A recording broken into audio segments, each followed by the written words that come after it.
Hello and good morning, everybody. You're with Martin Panev, Chief Account Executive and Trading Analyst, GDMFX. Welcome to today's European Session Market Outlook. As usual, starting with short coverage of the main markets we trade. North American markets first. The Dow and the Nasdaq sideways. More importantly, the Dixie Index is up to 99 points from 95 a week ago. Stronger dollar. NFP 91,000 better than the expectations. Unemployment rate 0.1% better than the expectations at 5%. Average weekly hours as expected. And average hourly earnings 0.3% higher than previous. Labor force participation rate as expected. Consumer credit change better than the expectations at 11.42 billion US dollars.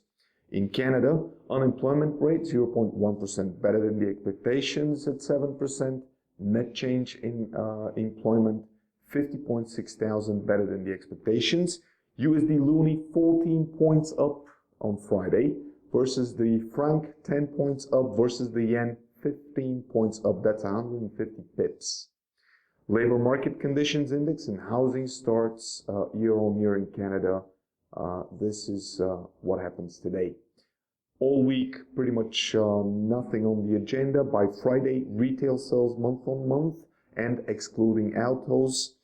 Moving to the European markets, the German DAX 10 points up, French 20 points up, last Friday. Also, Swiss consumer climate lower than the expectations on Friday, and the CPI came as expected, and also as previous, minus 1.4% month on month and 0.1 year on year. Retail sales year on year a little bit higher than previous, lower than the expectations. German factory orders year on year minus 1% versus 1.7 expected. What happened on Friday was the Euro Pound 95 points up, Euro Canadian Dollar 20, Euro JPY 40 points up.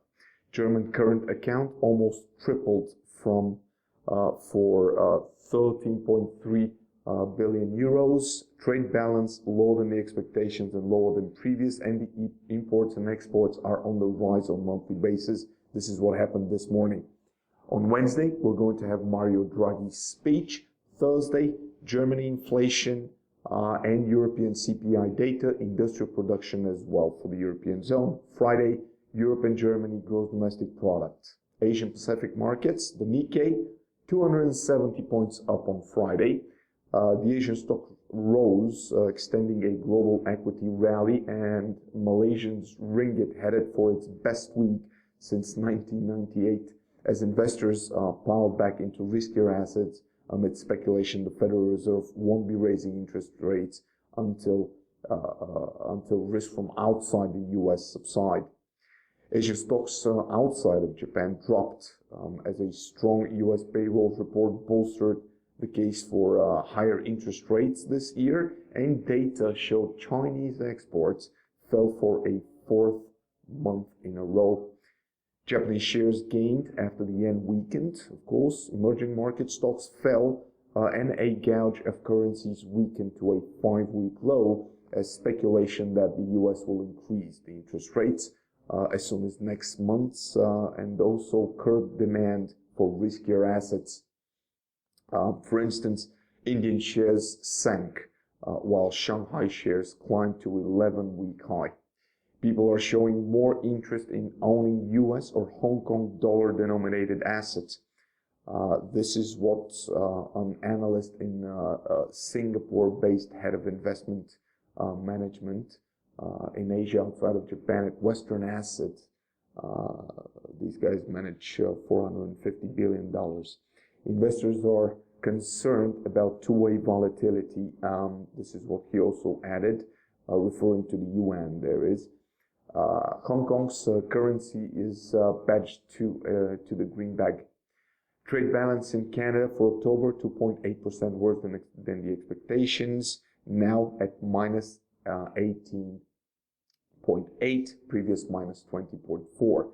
Exports worse than expectations, and also imports year on year 2.3 11 billion worse than expectations, now at $61.64 billion, which is higher than the previous 60.34.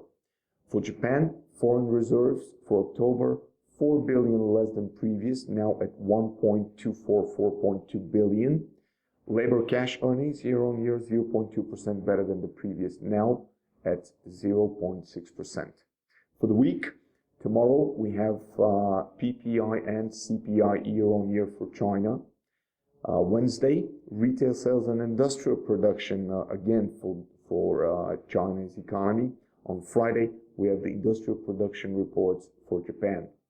Moving to the Pacific fronts, after 2 years of adding jobs, Australia's largest banks are joining global competitors and trimming staff as earnings fall following 6 consecutive years of record profits. Lenders are now facing a slowdown in profit growth as capital requirements do increase constantly. There will be further reductions in headcount as Australian banks shrink branches, outsource back office functions, and automate processes. Banks have raised almost a $20 billion this year after regulators increased minimum capital level requirements to ensure the banks are protected in the event of any downturn in the housing market. These are all severe policy changes we're witnessing all through the year.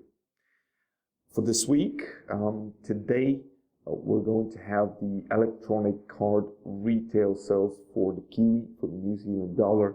The reports are coming month on month and year on year. Tomorrow, we're going to have the home loans and investment lending for homes in Australia, and also Westpac Consumer Confidence Report. These are all reports done tomorrow, adding the RNBZ Financial Stability Report plus Governor Wheeler's speech. These are all events for tomorrow. On Wednesday, we're going to have the business PMI reports, and on Thursday, this is for New Zealand, of course, on Thursday, consumer inflation expectations and employment data for the Aussie, the Australian dollar. Moving ahead to the commodities sector, the S&P 500 index had a range of 20 points on Friday, currently holding the 2,100 threshold. The gold gain range of $25, trading at $1,093 per troy ounce now. It was gaining on Friday morning, and after the report from the US, the prices dropped again to freshly lows. Silver had a range of 34 cents at $14.77 per troy ounce right now. The WTI had $1.50 range at $44.70 currently. Oil prices fell to 7-day lows on Friday as a broadly stronger US dollar and outgoing concerns over global supply glut weighted. Crude oil prices rebounded in Asia on Monday in response to last week's sharp fall in the US, with disappointing Chinese trade data shrugged off for now. Natural gas is also trading at 2.33 at the moment, range of 8 cents on Friday. Of course, we have the crude oil stock change reports on Thursday and Friday natural gas storage change. That is all from me from today. Thank you very much for your attention. I wish you a successful trading day. Cheers. Bye-bye.